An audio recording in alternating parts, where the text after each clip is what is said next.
The CEO had to shake hands with hundreds of women every day, just to find one he wouldn't have an allergic reaction to. But every time he touched someone, his skin broke out in hives right away. Just when he was about to give up and accept being single forever, he suddenly touched a chubby hand and didn't break out.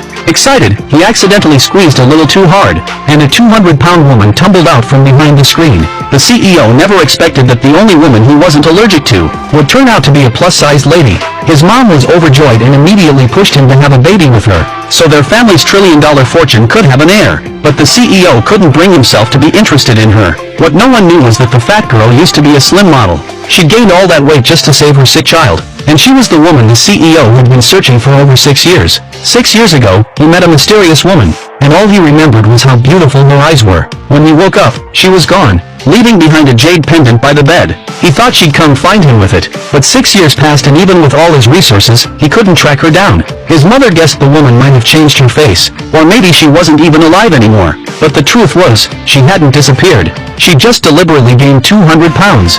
Her daughter had a blood clotting disorder, and only by gaining enough weight could the mother produce enough blood for transfusions. One time, she was in a noodle shop and ate 4 bowls in a row. The owner frowned. "Hey, it's free refills, but you can't eat like you're trying to die." Everyone in the shop thought she was greedy, that she was selfish and setting a bad example for her kid. Crying, she explained the truth, and everyone realized she was an incredible mother. Even when she wanted to throw up, she forced herself to keep eating. The shop owner, moved by her story, promised she could eat for free anytime. Other customers also chipped in money and food to help the mother and daughter. When they walked out of the noodle shop, they happened to see the CEO's men handing out flyers. They were looking for a woman with a special condition. The woman thought they were recruiting mobile blood donors, and, desperate for money to treat her daughter, went to the site. She didn't know the CEO wasn't looking for a blood donor. He wanted a woman he could touch without breaking out, and hopefully, one who could give him a child. When the CEO touched her chubby hand and didn't react, he thought he'd finally found the woman from 6 years ago, but when he pulled her out, it was a 200-pound lady staring back at him. He remembered clearly how gorgeous that woman had been, and instantly felt disgusted.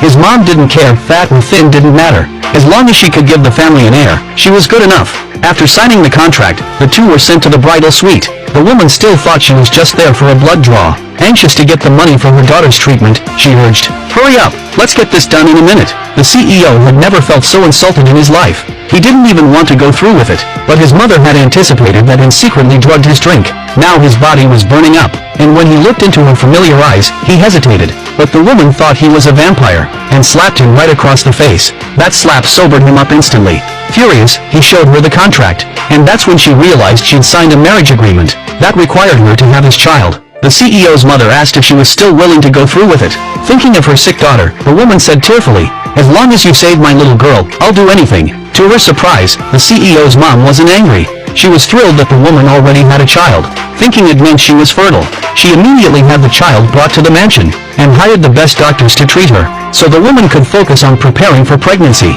The woman was deeply grateful, but the CEO still couldn't bring himself to face her. When the little girl arrived at the mansion, the old lady instantly adored her. The child's face looked strikingly similar to her son's. Even the way she drank water was the same. The old lady found it oddly comforting. Never